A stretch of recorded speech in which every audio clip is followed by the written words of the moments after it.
Assalamualaikum warahmatullahi wabarakatuh. Selamat malam, yang saya hormati Bu Septa dan serta teman-teman saya. Perkenalkan kami dari kelompok Pine Cyber.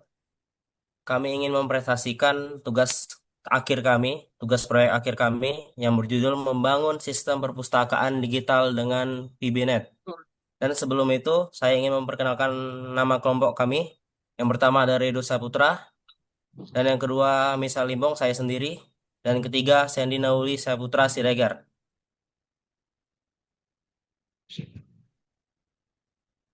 Baik, kita langsung masuk saja. Pertama, latar belakang.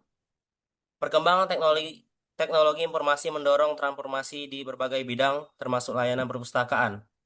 Dan perpustakaan konvensional masih bergantung pada proses manual seperti pencatatan dan pencarian fisik buku, serta keterbatasan ruang penyimpanan, waktu operasional, dan sumber daya manusia menghambat efisien layanan. Dan pengguna membutuhkan akses informasi kapan saja dan di mana saja.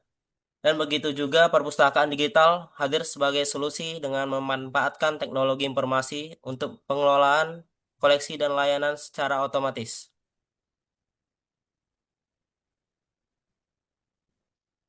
Dan rumusan masalahnya, pertama, bagaimana menampilkan daftar buku dan fitur peminjaman otomatis.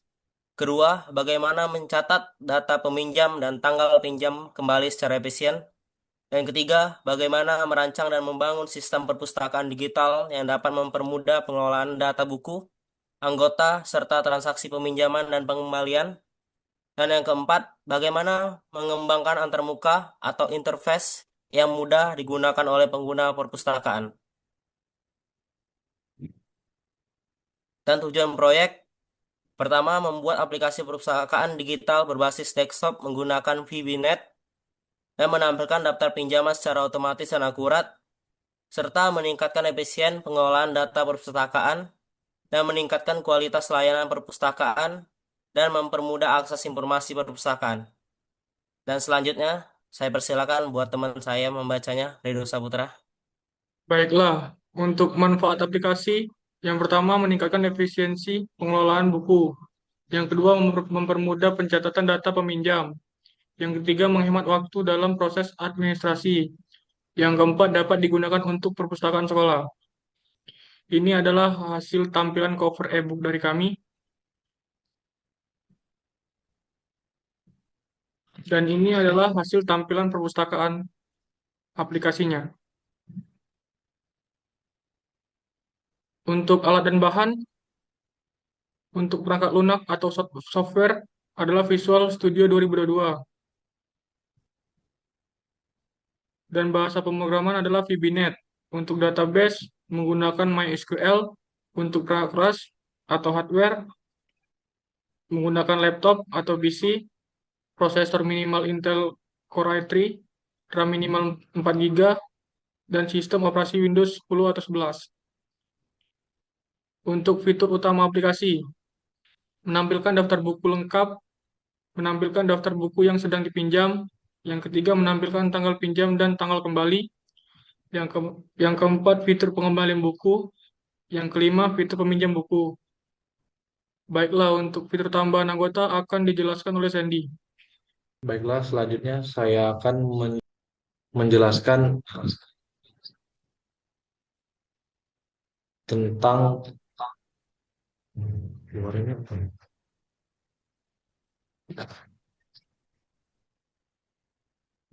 Baiklah, saya akan menjelaskan tentang fitur-fitur yang ada di aplikasi perpustakaan digital. Pertama, ada fitur tambah anggota. Kemudian fitur transaksi, di sini ada fitur pengembalian buku dan peminjaman buku. Kesimpulan dari aplikasi ini yaitu penerapan sistem perpustakaan digital memberikan kemudahan bagi pengguna dalam mencari, membaca, dan meminjam buku secara cepat, tanpa batasan waktu dan tempat. Melalui aplikasi perpustakaan digital berbasis VBNet, proses peminjaman buku menjadi lebih efisien, praktis, dan terdata dengan baik. Dengan adanya inovasi ini diharapkan minat baca masyarakat semakin meningkat dan manajemen perpustakaan menjadi lebih efektif serta terintegrasi secara digital. Sekian ke presentasi dari kami. Saya akan menimbulkan bagaimana aplikasi perpustakaan digital menggunakan VBNet. Hmm.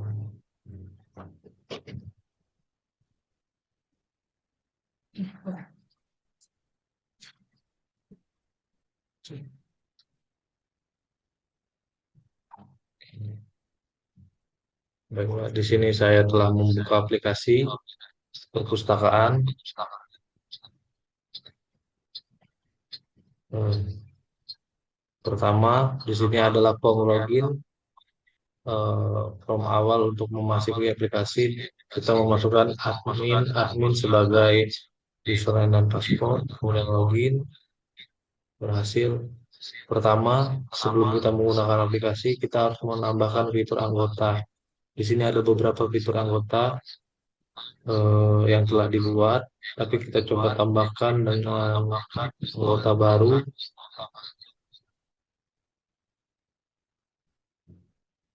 Kita tambahkan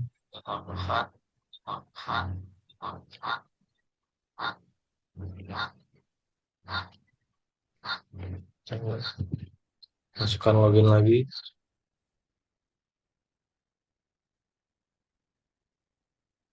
tambahkan anggota dengan NIM 2025 12 nama UGM kemudian awal jurusan dari peserta sip. Kemudian anggota telah bertambah.